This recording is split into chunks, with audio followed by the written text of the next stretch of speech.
joining us for a quick lesson with Free Mind Learning Services. Today I want to just talk about the sounds of the vowel A.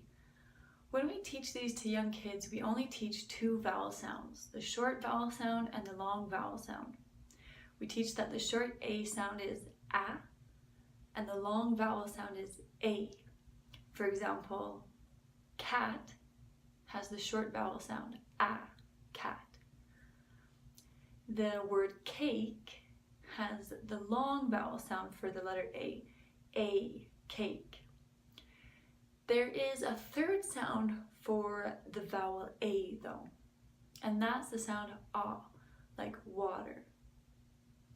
A, water. It's the letter A, but the sound is A. It's like almost like a short O sound. So it's important to teach all those vowel sounds that can be represented by the letter A, because otherwise it's confusing when we read them. One example that was brought up to me was how A can also be a schwa. So we don't necessarily teach that as a vowel sound because the schwa is just an unstressed syllable, like in the word manatek, mana, A is just a schwa.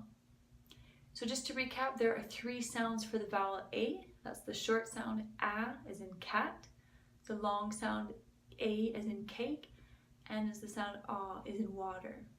And there's also a bonus sound, which is the schwa, which is an unstressed syllable. Thanks for listening in. Check out more information on www.freemindls.com. Thanks guys!